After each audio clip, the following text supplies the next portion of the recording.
ارشد شریف کے قتل میں مبینہ طور پر ملوث کینیا کا اسپیشل پولیس یونٹ JSU کیا ہے؟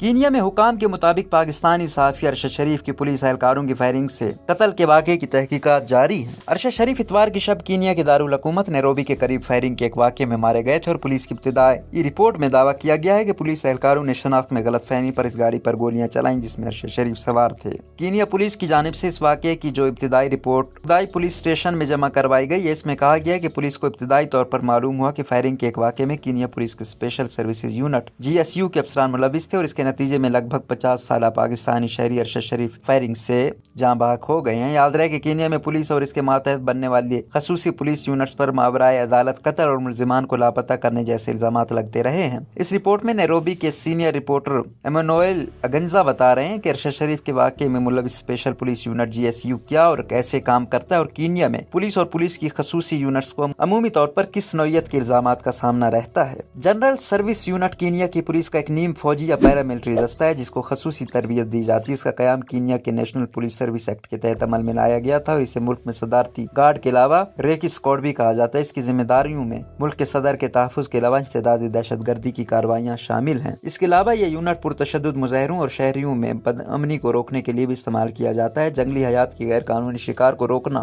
اور اہم سرکاری و ریاستی عمارات اور غیر ملکی فضائی کمپنیوں کو سیکیورٹی دینا بھی اس کی ذمہ داریوں کا حصہ ہے۔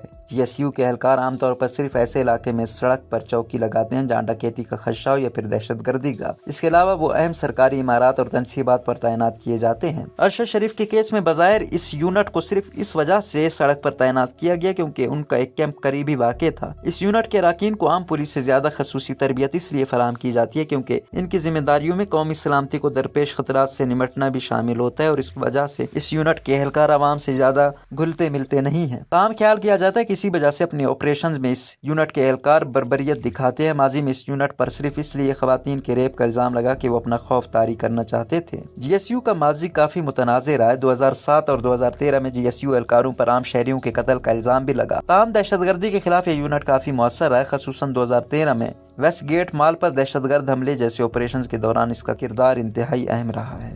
کینیا کی پولیس کے خصوصی یونٹس پر کیا الزامات عائد ہوتے رہے ہیں؟ ارشد شریف کے قتل میں تو جنرل پولیس یونٹ یا JSU کا نام سامنے آ رہا ہے، تاہم کینیا کی پولیس کے دیگر خصوصی یونٹ خصوصاً اسپیشل سروسز یونٹ یا SSU پر گزشتہ چند برسوں میں شہریوں کو مبینہ طور پر اغوا کرنے، لاپتہ کرنے اور مشتبہ ملزمان کے ماورائے عدالت قتل جیسے الزامات بھی لگے ہیں جس سے اس کی شہرت داغدار ہوئی ہے۔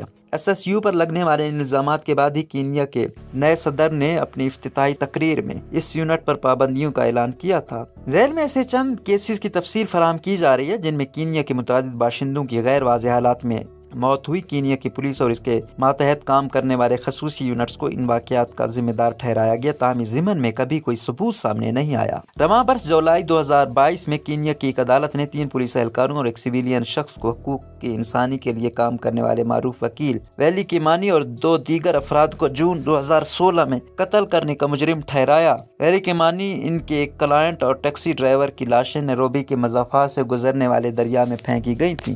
مئی 2016 میں کینیا سے تعلق رکھنے والی معروف کاروباری شخصیت جیکب جوما کو اس وقت گولی مار کر قتل کر دیا گیا تھا جب وہ اپنے گھر جا رہے تھے۔ انہوں نے حکومت کے خلاف متعدد ناکام کاروباری معاہدوں میں ہائی پروفائل کیسز دائر کر رکھے تھے۔ اسی طرح فروری 2015 میں کینیا کے معروف ممبر پارلیمان اور ٹریڈ یونینسٹ جارج موچری کو ملک کے دارالحکومت نیروبی میں گولی مار کر ہلاک کر دیا تھا۔